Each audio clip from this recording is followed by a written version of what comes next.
Senyawa hidrokarbon dapat memiliki berbagai khasiat farmakologis yang dapat digunakan dalam pembuatan obat-obatan. Pertama, klasifikasi hidrokarbon. Hidrokarbon dapat diklasifikasikan menjadi 3 kategori utama, yaitu alkena, alkuna, dan alkana.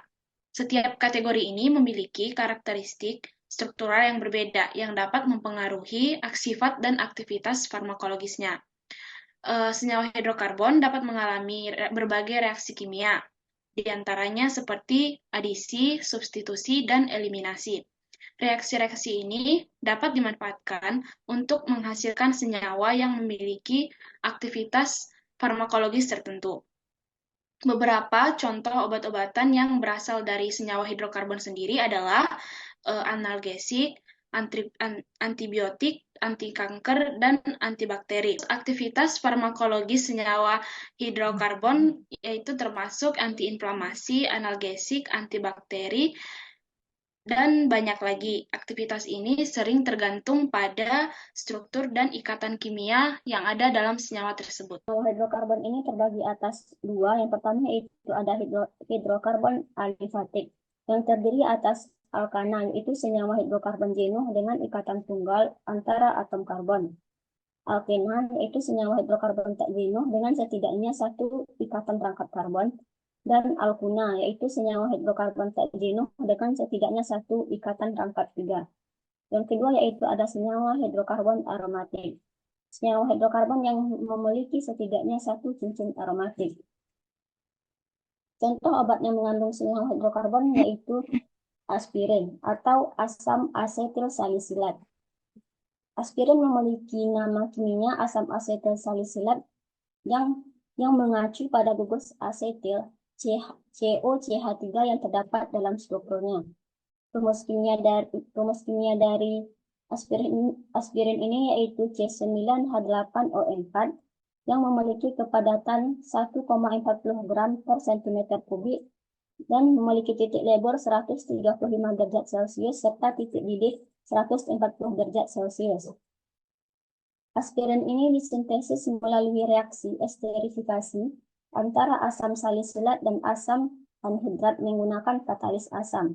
Proses ini juga melibatkan pemanasan dan penambahan udara untuk rekristalisasi. Nah, selanjutnya yaitu reaksi pembuatan aspirin meliputi esterifikasi, di mana gugus asetil dari asam anhidrat bereaksi dengan gugus hidroksil asam salisilat untuk membentuk asam asetil salisilat dan asam asetat. Selain itu, aspirin juga mengalami reaksi asetilasi untuk membentuk gugus asetil pada strukturnya. Dalam sintesis aspirin ini, senyawa hidrokarbon, alkana, alkuna, dan alkena tidak secara langsung terlibat. Sintesis aspirin melibatkan reaksi esterifikasi antara asam salisilat dan asam asetat anhidrat menggunakan katalis asam. Di sini saya akan bertanya, yaitu mengapa hidrokarbon sering dihindari dalam formulasi obat-obatan farmasi, dan apa risiko atau keterbatasan yang terkait dengan penggunaan dalam konteks medis? Nah, hidrokarbon sering dihindari dalam formulasi obat-obatan farmasi karena kebanyakan senyawa hidrokarbon memiliki kelarutan yang rendah dalam polar seperti air dan cenderung tidak stabil dalam lingkungan biologis. Risiko penggunaannya termasuk kemungkinan toksisitas dan efek samping yang tidak diinginkan karena sifat reaktif mereka dalam tubuh manusia. Sebagai contoh, hidrokarbon aromatik seperti benzen memiliki potensi karsinogenik yang tinggi. Oleh karena itu, formulasi obat yang menggunakan hidrokarbon cenderung memerlukan pengolahan tambahan dan pengujian ketat untuk memastikan keamanan dan efikasi mereka sebelum digunakan dalam praktik klinis.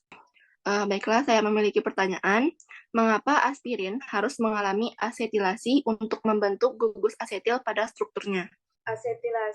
Asetilasi pada aspirin dilakukan untuk menggantikan gugus hidrokil OH pada molekul asam salsilat dengan gugus asetil OCOCH3. Ini bertujuan untuk mengubah sifat-sifat kimia dan farmakologis dari senyawa tersebut. Beberapa alasan penting asetilasi pada aspirin antara lain, yang pertama ada peningkatan kelarutan. Asetilasi meningkatkan kelarutan aspirin dalam air sehingga memudahkan penyerapan oleh tubuh dan meningkatkan efektivitasnya sebagai obat. Yang kedua ada stabilitas. Gugus asetil lebih stabil secara kimia daripada gugus hidroksil, sehingga membuat aspirin lebih tahan terhadap dekomposisi yang disebabkan oleh kelembapan panas atau cahaya. Yang ketiga ada pengurangan iritasi lambung. Asam salsilat murni dapat menyebabkan iritasi pada lambung. Asetilasi mengurangi sifat asam dari senyawa tersebut, sehingga mengurangi kemungkinan iritasi lambung saat dikonsumsi. Yang keempat ada bioaktivitas. Gugus asetil pada aspirin memainkan peran penting dalam interaksi dengan target biologisnya, yaitu enzim cyclooxygenase. Ini memungkinkan aspirin untuk menghasilkan efek antiinflamasi, antileptik, dan analgesik yang diinginkan.